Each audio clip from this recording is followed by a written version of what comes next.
Lewis Hamilton lined up on the 9th row of the grid, 17th position.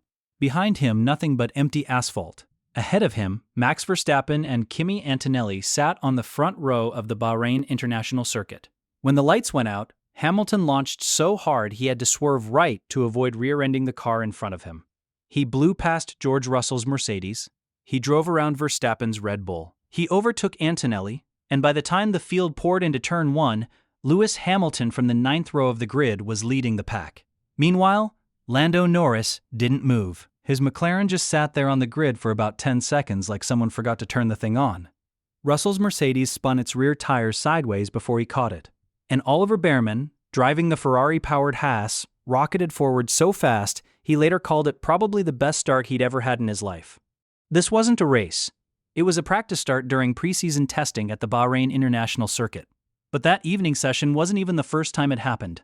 Earlier that same day, during the morning practice start, Hamilton had lined up directly behind Russell on the grid with Norris alongside. When the lights went out, Hamilton launched forward with such violence that he had to dive right to avoid slamming into the back of Russell's Mercedes, which was barely crawling off the line. Russell's rear tires broke traction and the car snapped sideways before he caught it. Norris, again, just sat there. His McLaren refused to move, and Behrman in the Haas got ahead of Russell's Mercedes before they even reached the first braking zone. So this happened twice in the same day with the same result. Ferrari-powered cars rocketing forward while Mercedes and McLaren cars sat there looking confused. The gap between Ferrari and everyone else was so enormous, so visually absurd, that it sent shockwaves through the entire paddock. Trackside reporters described the Ferrari starts as predictable and repeatable across multiple cars, which is the critical detail. This was not one lucky launch. This was a systemic advantage built into the hardware. An unnamed driver from a rival team said everything seems to be fighting everything else on their car, while the Ferraris just launched clean every single time. And the reason behind it comes down to a single engineering decision Ferrari made over a year ago that every other team either ignored or got completely wrong. So let's break down exactly what Ferrari did to their turbine, why it works, and why their rivals are now stuck with a problem they can't fix with a software update. What the sport just lost, to understand what the sport just lost, and this part is crucial, so stay with me because the rest of the video won't make sense without it. From 2014 through 2025, every Formula One power unit included a component called the MGUH. That stands for Motor Generator Unit Heat. It was basically an electric motor bolted directly to the turbocharger shaft, and its job was simple but incredibly effective. It could spin the turbo up to over 100,000 revolutions per minute using battery power alone. Think of it like an electric starter motor for your turbo. Before a race start, the car would sit on the grid at a modest 9 or 10,000 revolutions per minute, and the MGUH would silently spin the turbo up to full boost pressure in seconds. No lag, no drama. Starts were pretty routine. The difference between a good start and a bad one came down to reaction time and clutch feel, not whether your engine could actually deliver power when you needed it. That component is now gone. The FIA removed it as a cost-cutting measure to attract new manufacturers into the sport, and the consequences have been, well, you just saw them in that Bahrain footage. Without the MGUH, there is no electric motor to pre-spin the turbo before a start, so now drivers have to rev the engine up to 12 or 13,000 revolutions per minute, and hold those revs for roughly 10 seconds just to generate enough exhaust gas flow to spool the turbocharger mechanically. Imagine trying to start a campfire by blowing on it, except the fire has to be a specific temperature before the car will actually accelerate properly. And you have to keep blowing the entire time you are sitting on the grid, surrounded by 19 other cars all doing the same thing, all waiting for 5 red lights to go out at a random interval. Oscar Piastri described the new start procedure as a recipe for disaster. And honestly, watching Norris sit stationary on the grid while Ferraris flew past him, he might have been underselling it. But here's the thing that makes this story interesting. The ancient trade-off nobody saw coming. The removal of the MGUH didn't create a new engineering problem. It exposed an old one that the electric motor had been hiding for an entire decade. The ancient trade-off between turbo size and turbo response. And Ferrari was the only team that saw it coming.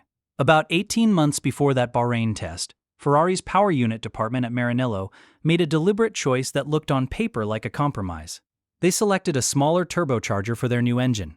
Specifically, they chose a compact Garrett motion turbine sized toward the lower end of what the regulations allow.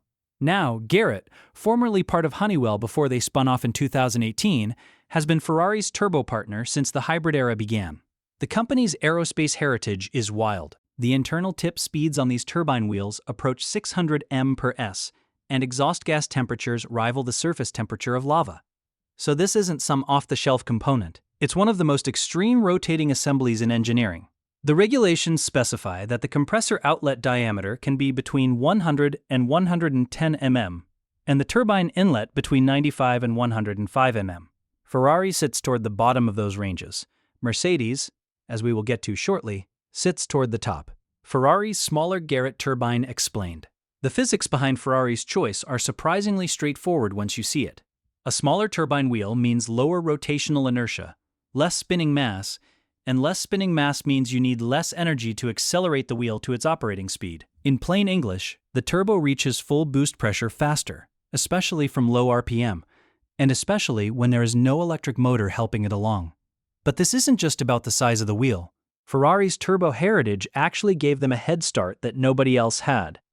Throughout the entire 2014 to 2025 era, Ferrari was the only engine manufacturer that never adopted the split turbo layout. Mercedes pioneered the split design in 2014, putting the compressor at the front of the engine and the turbine at the back, with a long connecting shaft running through the engine's V-bank. Honda, Renault, eventually everyone copied it. Not Ferrari, they kept their compressor and turbine together as a compact unit mounted within the V of the engine.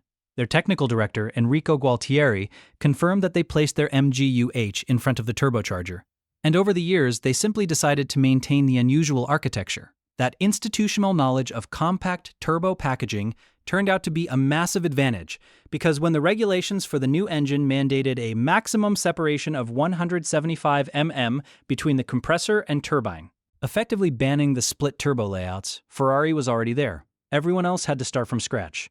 How a smaller turbo creates rocket launches. Now, let's get into the part that really matters. How does a smaller turbo actually translate to Hamilton blitzing the field from the 9th row?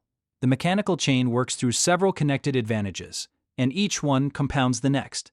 First, faster spool-up without electrical help. With no MGU-H to electrically spin the turbo, the only thing generating boost pressure is exhaust gas energy from high engine revs. A smaller, lighter turbine wheel needs less exhaust energy to get spinning. Where a larger turbo might require the full 10+ seconds of high RPM revving to reach operating pressure, Ferrari's compact unit gets there faster. Trackside observers noticed that Valtteri Bottas in the Ferrari-powered Cadillac needed only about 11 seconds to prepare for a start, while Gabriel Bortoleto in the Audi needed 13.5 seconds. Those extra 2.5 seconds of lag make all the difference when lights go out simultaneously for everyone.